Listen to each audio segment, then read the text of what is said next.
briefly. So this is the capping. We're going to fit this over here, but in doing that we need to get this measurement across to extend this side of the cap over this side.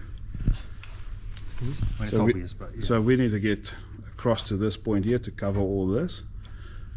There'll be the measurement across 170, add extra just to go past on this point, so we can scribe a nice line through here on the back of this. Yes. So we get a measurement for the inside. We'll do the 200 just so we go past. That's on squared it down because I squared that one, and a 45-degree angle on here. So that angle's facing inside. Inside, yes. And then we cut it out.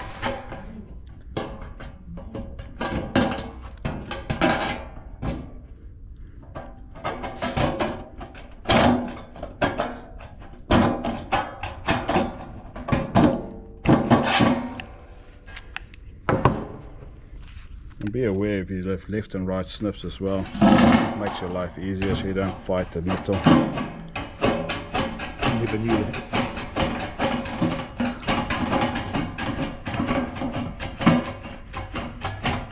So, are they colour coded? Is that the green and the red, or am I making an green and assumption? the reds, yeah. Is it? Yeah. Okay. So once that's done, that'll be your result for the first step. Yep. You can now put it in place.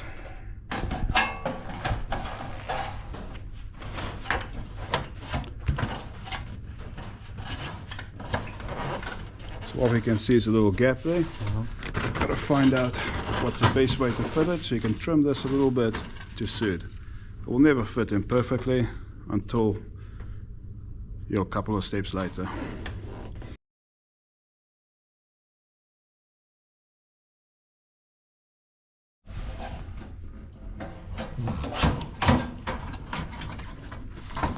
Alright, so there's a small little gap there. We can just trim a little bit the inside of this bit, just so I can bring it a little bit closer so we can seal that gap off. We've done it now. It's much smaller. There's almost no gap in there in the top corner anymore. Now we can mark out the far point. So come on this corner here. As you can see, we did our first burst peak line. And this is why you made it longer than, so Yeah. you've got this ability to cut it off. Yeah, so now we're going to trim it down. Hang on. See if I can get in. Sorry.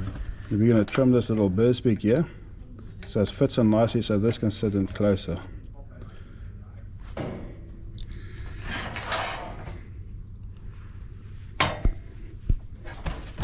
So once that's all fitted in nicely where you want it,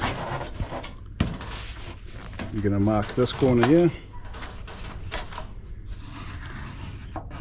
If you can, mark this corner as well, just so you know where your flashing is running. Mark the inside of your bird's beak.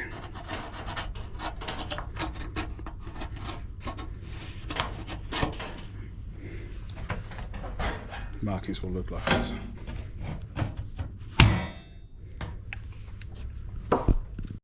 You add a tag on there, so double ruler. It's 38 mils, but we'll go on that. Mark a line. Join the 2 points together, like so. So this is a cut line. Cut lines. So all of this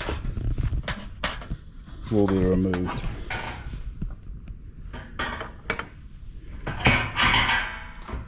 So can you just, I've missed why that's a tab out there. So this tab just creates an extra protection and extra cover. Right. And it kind of looks nice as well. Okay.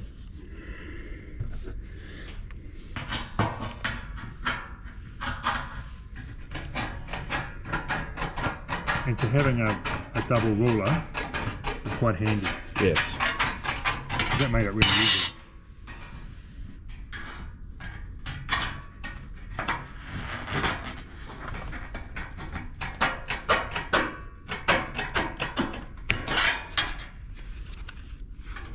We'll just leave the burrs wig on for now.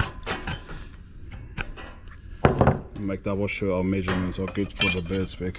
So can you just... Don't cut the burrs wig off yet. You just make double sure our measurements are good, so we can trim it nicely to suit for final touch. That's good. That's good. So once that's all cut in, put it in place. You can see it's fitting over nicely.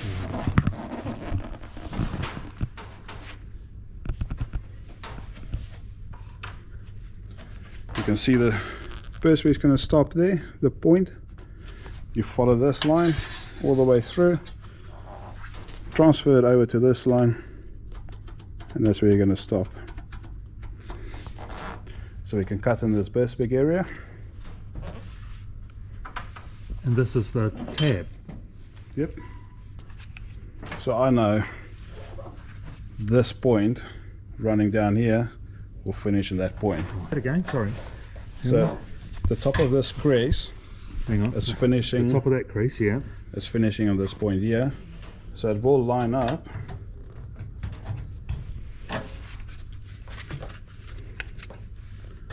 You chop that off. Now you can fold these corners over to hold the burrs wig there, or you can do a straight cut line. You fold the corners over, slightly tap with your hammer.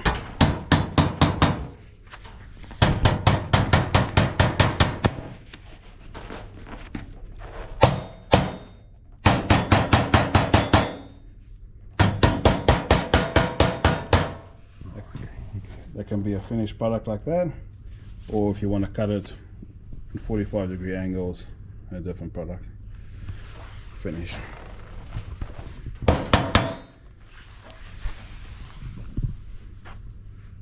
So once you've done that, every 50 mils will be a rivet hole.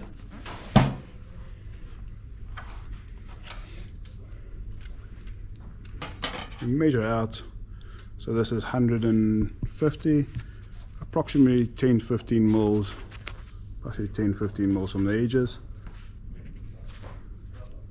50 mils, 50 mil, 50 mil. So that will give you where you're going to drill your rivet holes. And the same goes on this side. So that's about 80 mil. You want to get at least 2 in here, so I'll say 1 here and about 50 mil down to that point there. You pre-drill your holes, make sure it sits in nicely, and sealant. Pre-drill your having marked them, measured them, marked them. You're now going to pre-drill them. Yeah. Right, so off you go. Sorry. So having marked all your holes, you also mark the top of the capping. After you pre-drill all your holes, you've got your marking where your sealant's going to go, and your holes is going to be approximately, I can show you that, and you put a 45-degree angle sealant in this corner, down this edge as well. And also, once you're sealing out over there, you can seal down this edge as well. Standard practice using 4 mil drill bits.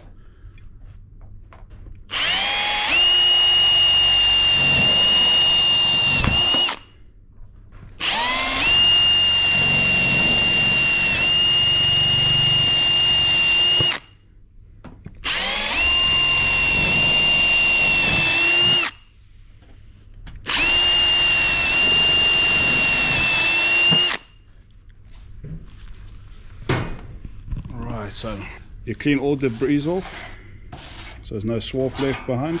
Okay, that's good. And same the inside as well. Okay, now let's have a look at these. Yep. So we pre-drilled the holes, we will pre-drill the inside, the outside. You put silicone on a 45-degree angle, nice thick bead, So if you want to all the way through on these edges. Around move this side, that one away, because we're around going this to area, which is an important area, and down here as well. So the silicone goes over the where the Over the rivets are going to holes, go. They yeah. don't go on the outside line. Yeah. Or do they go all No, over there? This is just to show where you got to stop. So Right. if you don't get confused by Yeah. silicon over this area. And when you've done it, should silicon show out the edge? Sometimes it does pop out. Right. Don't run your flashing over like that. Slide it over. You place your flashing down on top of it and then compress it. And once you've done that, you can rivet it all up and clean up all extra silicon that pops out. Yeah, so that's why you made the cap flashing. You got to set the corners. There'll be achievement, it'll be watertight after that, and it will look good.